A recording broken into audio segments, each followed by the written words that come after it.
I was left for dead. That's how my journey in entrepreneurship started. I left the corporate world and my finance and MBA degrees behind me to share my story. Welcome to That Entrepreneur Show, where resilience meets hustle. Let's build and learn from our guest now.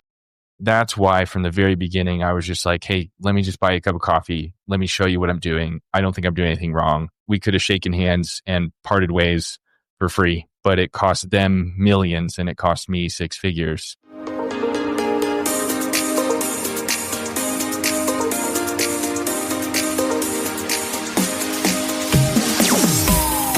Entrepreneurs, we're back, and this week we're here for you if you want to leave a legacy with your products or services. We have a fourth generation entrepreneur and farmer on the show today.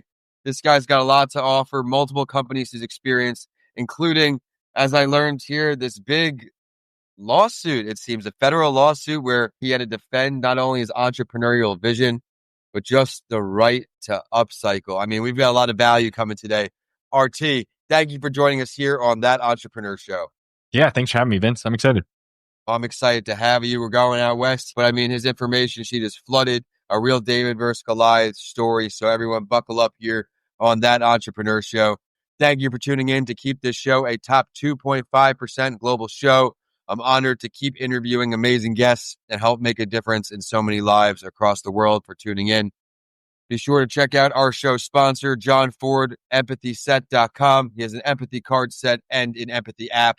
And of course, Coming Alive podcast production. If you want to get your podcast journey started today, head to comingalivepodcastproduction.com.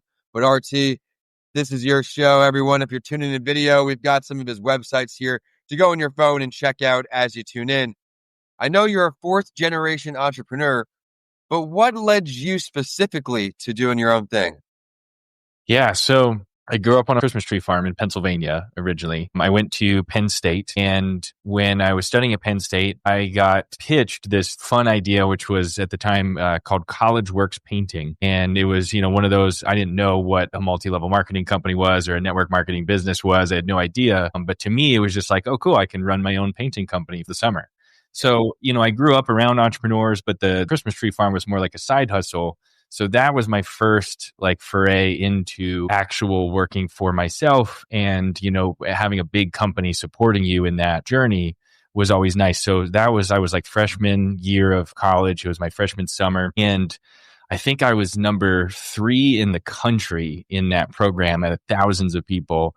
And I had never touched a paintbrush in my whole life. So I was just like, okay, I am good at sales. I love sales specifically. I love marketing. I love team building.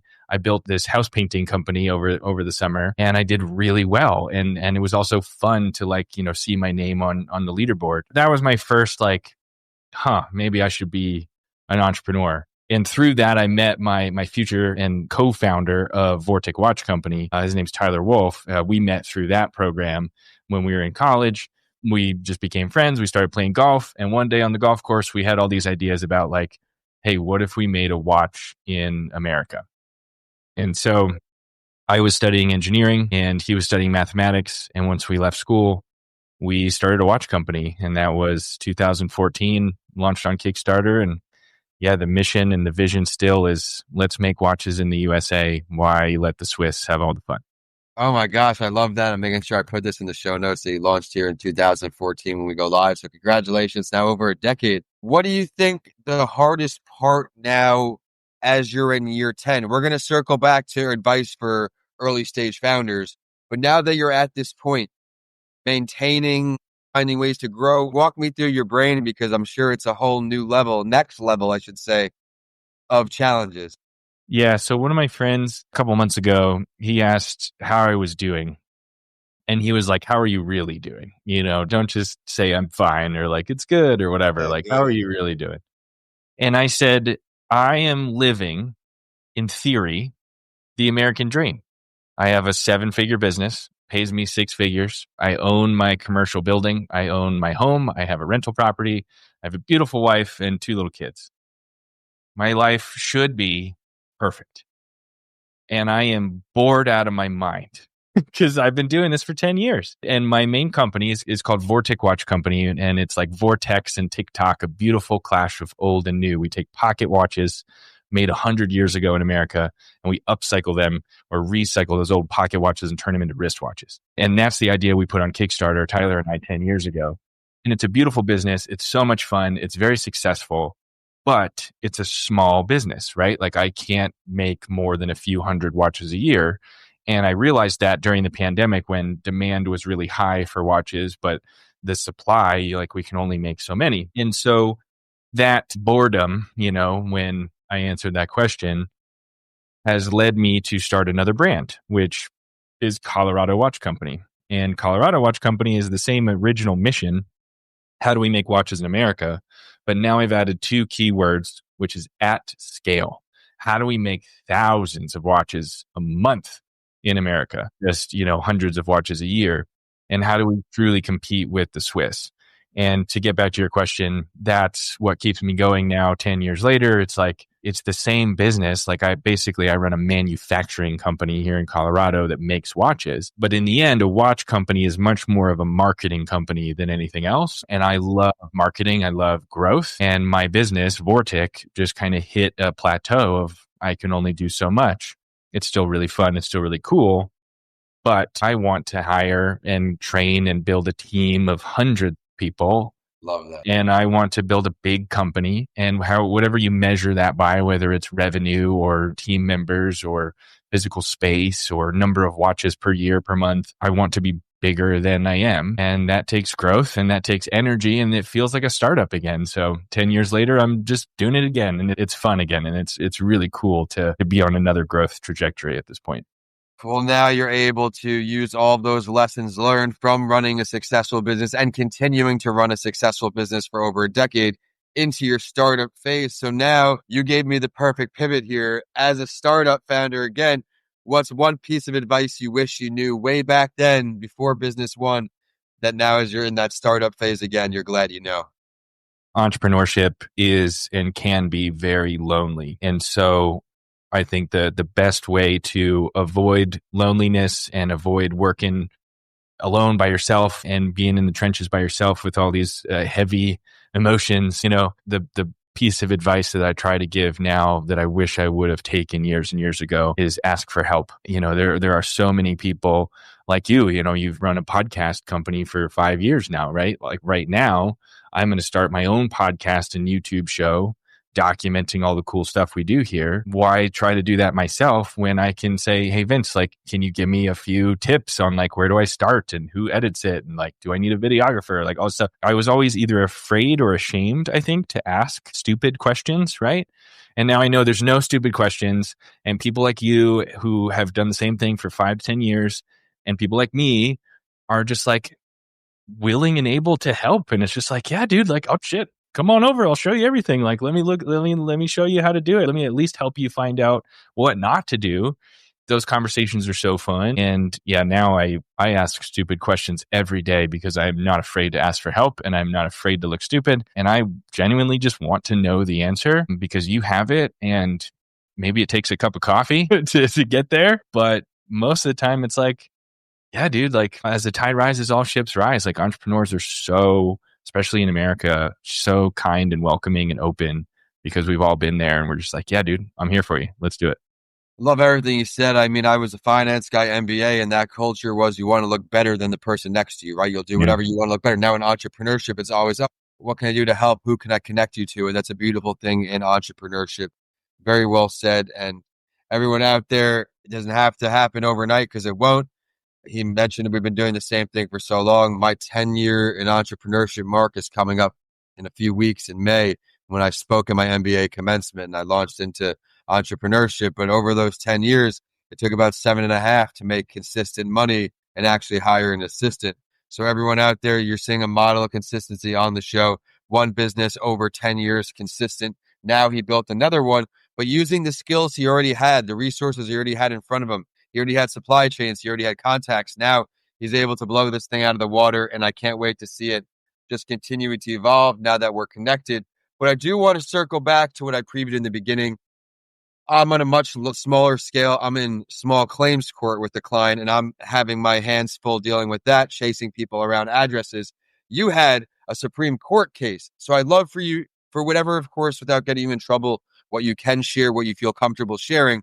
But as an entrepreneur, tell us how you navigated this and successfully. So, The lawsuit you're referring to is called Hamilton v. Vortic. And technically, it was the Swatch Group over in Switzerland, and they sued they're a massive, Swiss conglomerate that owns 30 different companies, multi-billion-dollar a year conglomerate. And they sued my little business called Vortic Watch Company here in Colorado. I got a cease and desist in 2016, about 2 months before I shipped my first product. Not a single human actually owned the thing that I made, and we already got a cease and desist, which in hindsight, a few people have said, that's how you know you're doing something right. But that is very scary. I was in my early 20s. I had no money. I was just getting rolling, and my business partner, Tyler, signed for this, certified letter from Switzerland that was the beginning of a lawsuit. That lawsuit turned into a 6-year-long legal battle, which I can now talk about completely freely because we won. And there was no settlement, and there was no, gag order that usually happens in big lawsuits, especially against the little guy. And it was a true David and Goliath story because throughout that 6 years, I spent so much time and energy trying to reach out to the people that run that big company. And I literally sent them a handwritten letter. I sent the CEO of that conglomerate a handwritten letter. And I said, I don't believe I'm doing anything wrong. I'm just a kid taking a pocket watch and turning it a wristwatch. And yes, some of those pocket watches happen to have a trademark on it that you own. And that's what it was. They alleged trademark infringement and counterfeiting, which is a lot. But they didn't just sue Vortic Watch Company. They sued me personally. So my real name is Robert Thomas Custer. I go by RT. And on that lawsuit, you will see my full name at the top. And an attorney at one point said, when they do that, usually that's a good sign that they're just trying to scare you. They're just trying to put you out of business. They don't want the competition. They don't want any potential confusion. That's what trademark infringement is like you're confusing potentially the consumer.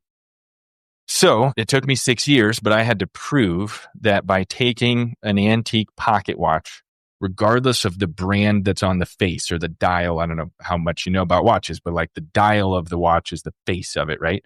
And, on a Rolex, it says Rolex right there, real big on the front. On a modern Hamilton watch, it says Hamilton right there in the front. Our pocket watches that we turn into wristwatches, it still says Hamilton right there on the front because that's 100 years old. I didn't change that. I'm just upcycling it. I'm turning it from a pocket watch to a wristwatch.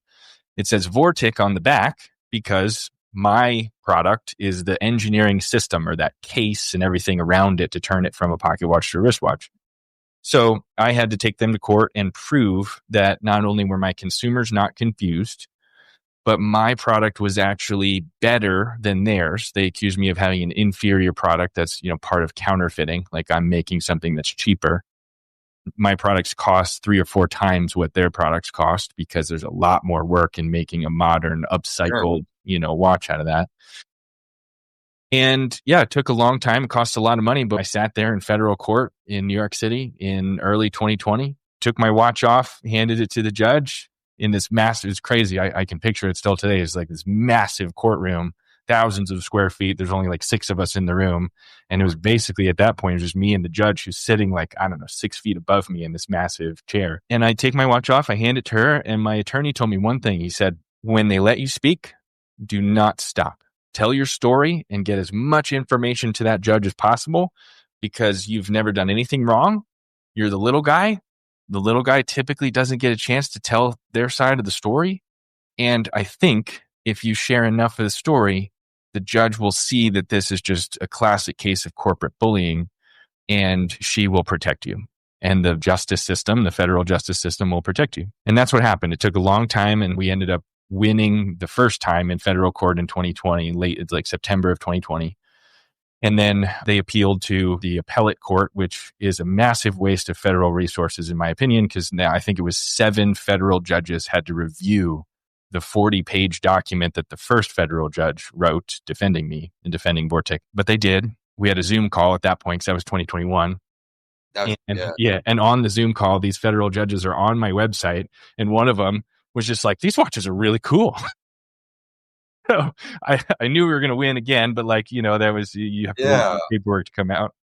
And then we were this close to Supreme Court, and this watch group could have taken it all the way, and they could have taken it to the Supreme Court, and they decided not to at the very last minute. And I got kind of a lame ending to the story. I just got an email from my attorney saying they dropped the case. It's over. I was like, really? Like, what? Okay. And yeah, the rest is history. So I did the best I could to document that story. We did a whole video series on my website about the background of it. And I can now tell you almost anything you need to know about trademark law. And to sum it all up, I think the best way I can think about it and share the learnings, Vince, is a lawsuit at any scale is just a difficult conversation with the leader of the opposing side.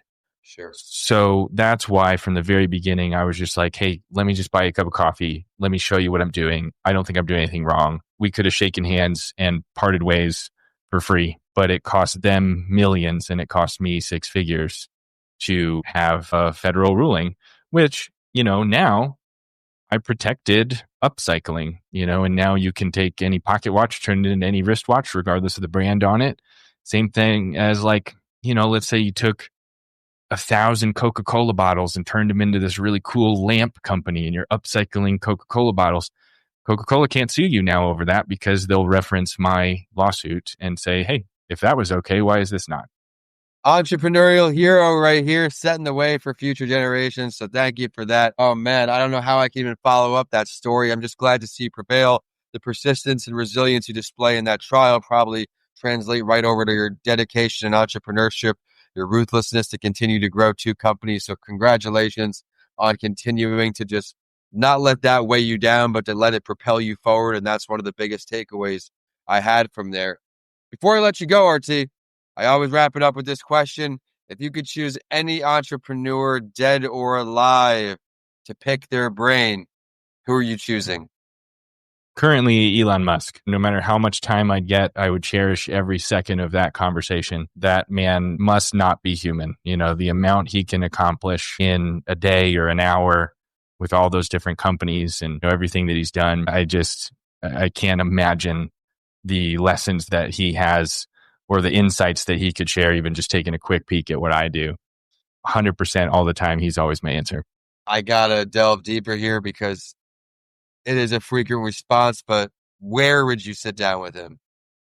Ooh, honestly, I don't want to sit down with him. I would want him to give me a tour of probably SpaceX or Tesla, like one of their manufacturing facilities. Yeah.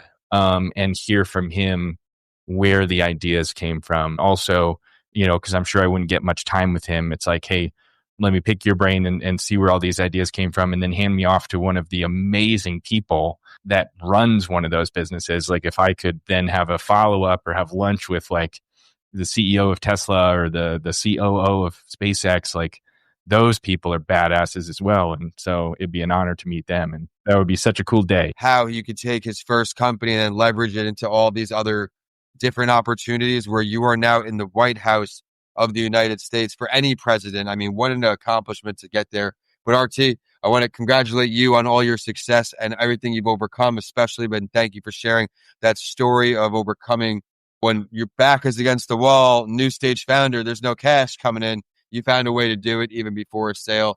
Where can we find you online? Where can we find more about your companies online? Yeah, so vorticwatches.com for my main business. Also, Colorado Watch Company is my new startup. That's coloradowatchcompany.com. And then I'm just RT Custer, like Robert Thomas Custer. My initials, no periods, RT Custer on Instagram, Facebook, LinkedIn, etc. Hit me up directly. I'd love to chat. Anything entrepreneurship. I appreciate that, everyone. If you're watching on today on the live stream or after it's live, I've got the two websites right here, coloradowatchcompany.com, vorticwatches.com. My name is Vincent A. Lancey, and this is That Entrepreneur Show. Please remember to subscribe to stay current on the next show, and I want to thank you for helping keep this show a top 2.5% global show. One more time, shout out our sponsors. If you don't know John Ford, be sure to head to johnford.com. What a rock star in the mental health space. He has an empathy app and an empathy card set. He's got talking sticks, he's got everything. So please, johnford.com. empathyset.com. Can't say enough good things about him. And if you want to get your podcast going today, head to comingalivepodcastproduction.com. We're signing off today. RT, thank you for a great show. Thanks, Vince.